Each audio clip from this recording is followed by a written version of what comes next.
Hey Rose, it's Monday, September 30th, and there are only two words that I want to say. Breaking Bad. It's over! But man, was it an amazing journey. So for the past 5 years, I've maybe caught a couple episodes of Breaking Bad, like it's been on at a friend's house in the background or something, but I've never really invested the time into it. Then 3 weeks ago, Rose and I realized that the finale was coming up, so we decided to marathon the entire series in the last 3 weeks. So that's pretty much all that we have been doing for 3 weeks.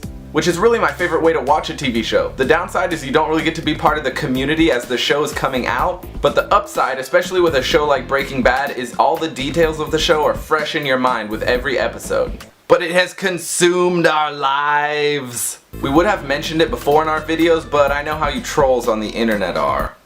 Breaking Bad, huh? Have you seen this part? Did you like it when this happened? Can you believe this? God, no spoilers! We knew we would have to finish the show before the series finale aired, or we would have to turn the internet off and probably not leave the house. So we finally got all caught up, which included watching the final 16 episodes all weekend long. One of the things I really liked about watching this show was just watching the tragic downfall of this man, Walter White. For me, the show had so many similarities to a literary tragedy. It's like the modern Julius Caesar, except with more methamphetamine. In a more practical sense, the show paints a very interesting picture on the importance of failure in our lives. In Breaking Bad, every time Walter fails, he learns something and becomes a little bit better.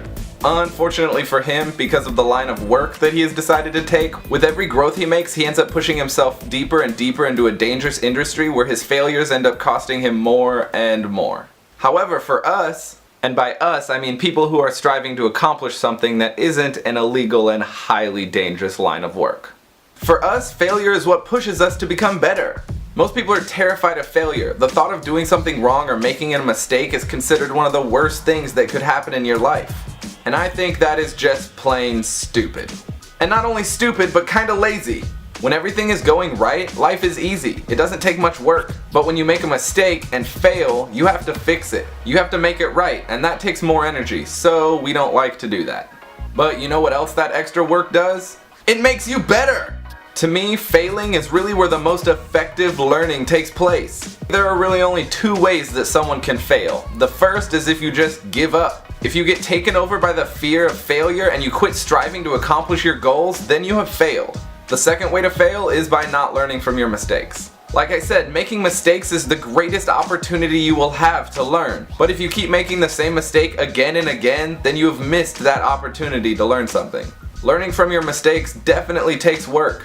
It takes analysis and the ability to put that gained knowledge to practical use. But if you take the time to do that, then you will grow and become a better person. Knowing this, I think we should try to change our cultural definition of the word fail. Right now, when we make a mistake, we tend to say that we have failed. If failure only comes from quitting or not learning from your mistakes, then we shouldn't fear making mistakes, we should embrace them. The only thing we should fear is quitting or failing to learn. I'll try to put this into my own example, but I want you to think about your personal goals and try to apply this to yourself.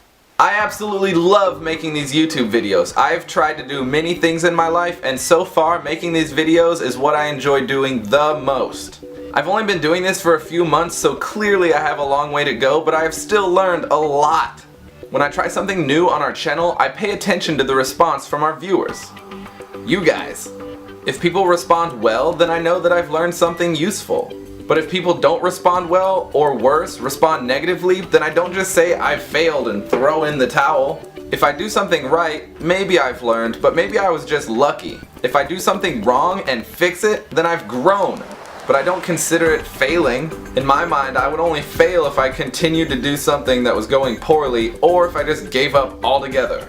Since success is the opposite of failure, as long as you don't quit, not only have you not failed, but you're continuously succeeding. So keep succeeding and be proud of your growth. And Rose, I'll see you on Wednesday.